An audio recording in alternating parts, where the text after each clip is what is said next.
Ya, jadi kan banyak pertanyaan dari teman-teman media pada waktu mediasi itu, bahkan sampai hari ini banyak orang yang juga bertanya ke kami misalnya begitu ya.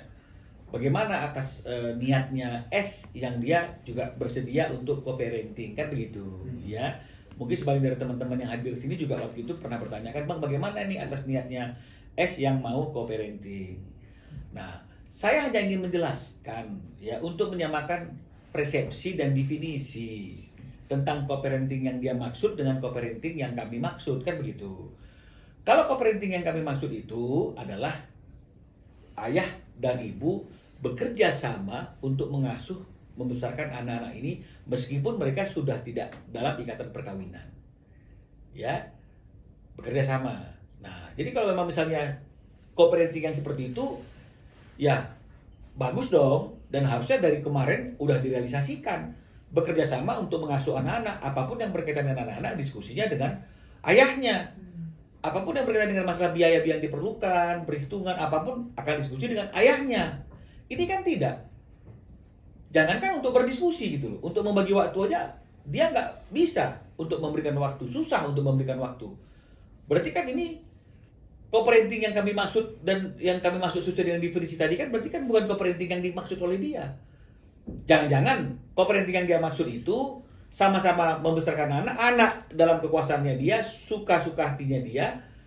Ruben nggak bisa ketemu, yang penting Ruben kasih duit. Co-parenting juga. Nah, tapi kan bukan co-parenting yang seperti itulah yang kami mau, maka timbullah yang namanya gugatan hak asuh anak hari ini. Nah, jadi inilah yang kami maksudkan dari itu, karena dia kan yang pertama kali menyuarakan, saya mau kok kalau misalnya dalam anak-anak ini kita co-parenting gitu misalnya. Nah, kami hanya ingin menyamakan definisi dan persepsi co-parenting yang dia maksud, apakah co-parenting yang seperti yang kami maksud ya, membesarkan anak-anak secara bersama-sama meskipun sudah tidak terikat dalam ikatan perkawinan. Kalau membesarkan anak secara bersama-sama, harusnya ada apa-apa dengan anak-anak yang diajak ngomong ayahnya. Betul ya?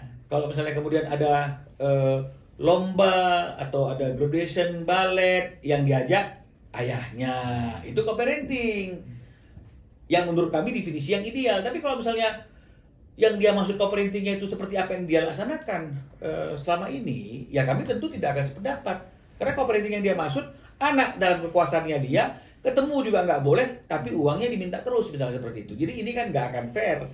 Nah, jadi itu aja untuk penegasan, supaya kalaupun memang misalnya dia tetap ingin co-parenting, co-parenting itu harus dalam persepsi dan definisi yang sama sebagaimana co-parenting yang sebenarnya.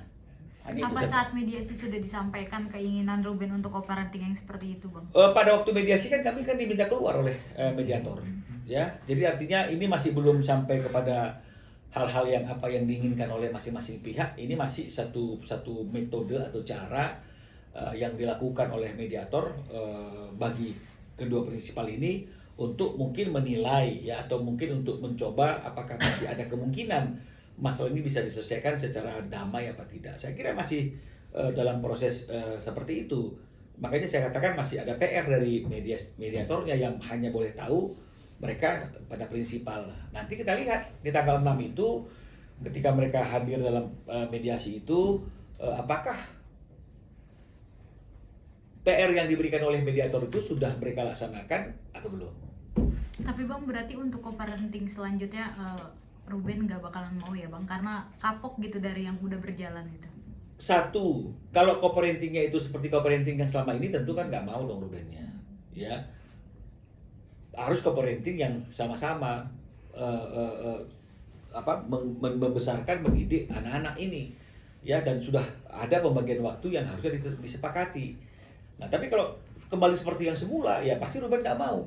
Kalaupun misalnya kemudian dalam mediasi itu akhirnya ada satu kesepakatan, dan kalau kesepakatan itu hanya kesepakatan para prinsipal yang kemudian dibuat dalam bentuk akta verdading, ini juga kan juga mengkhawatirkan, karena bisa-bisa saja ini nggak dijalankan gitu loh, karena dulu juga nggak dijalankan kan begitu artinya. Jadi inilah yang juga menjadi satu pertimbangan Ruben yang selalu menjadi diskusi panjang dengan kami sebagai kuasa hukum. Kalau untuk co-parenting ada syarat berarti ya Bang ya? yang Kenapa? diajukan nanti oleh pihak Ruben. Sebenarnya kan selama ini kan sudah Akta 39 itu kan sebenarnya sudah mencerminkan co-parenting. Anak diberikan hak asuhnya kepada ibu, kan begitu artinya. Tanpa mengurangi hak ayahnya untuk berkumpul selama 2 sampai 3 hari dalam 1 minggu, kan begitu artinya. Ibunya menyampaikan dan mendiskusikan apa saja yang menjadi kebutuhan anak-anak termasuk biayanya secara pasti. Ruben, orang yang akan bertanggung jawab atas biaya-biaya tersebut. Kan sebenarnya kan ini sudah mencerminkan co-parenting. Tapi kenyataannya kan enggak. Anak-anak sama dia terus, dia mau suruh live TikTok, ya live TikTok, dia mau suruh jualan malam, dilarang Ruben juga nggak mau didengerin. Kan begitu, uangnya juga seperti ini. Ujuk-ujuk ngomong-ngomong masalah Blackpink, tiba-tiba muncul angka-angka. Kan harusnya kan ada diskusi dulu. Ini kan nggak ada diskusi nih ya. Tiba-tiba November belum bayar, kan begitu artinya itu. Jadi kayak hutang piutang nih. Nah, ini kan bener nih, November belum bayar. Ini perinciannya. Kan nggak begitu. Ayat 439 kan disampaikan dulu dan harusnya dikunci dong dari awal. Kalau misalnya ini menjadi satu objek yang kami mintakan atau dimintakan penggugat dalam persidangan, maka itu dikunci. Makanya ada putusan menetapkan uang nafkah dan pendidikan anak sebesar bervariasi, ada yang 20 juta, ada yang 25 juta, ada yang sekian juta, itu kan fix dia. Ini karena memang tidak menjadi objek dalam gugatan kami, hanya perceraian saja, diaturnya dalam Akta 39. Idenya juga dari dia, notanya juga dari dia, dan nggak ada kuncian angka yang pasti. Nggak jadi persoalan, karena kami menguncinya di kata-kata harus disampaikan terlebih dahulu, wajib ya disampaikan terlebih dahulu, dan didiskusikan. Tapi faktanya kan nggak pernah didiskusikan. Nah kalau seperti ini kan, Ruben bilang maaf, berarti udah lemah nih Ruben nih kan gitu kan, udah dikomplain lah masalah ini, udah maaf, muncul, belum dibayar. Ini kan nggak didiskusikan. Kan bisa nggak dibayar katanya, loh, nggak segampang itu. Kalau nggak dibayar ya mungkin ya dari kemarin udah digoreng-goreng nih sih. Semuanya kan gitu. Sekarang aja masih beberapa bulan udah menjadi satu isu bahwa dia tidak lagi dinafkahi, padahal kami menunggu berapa nafkah yang fixnya.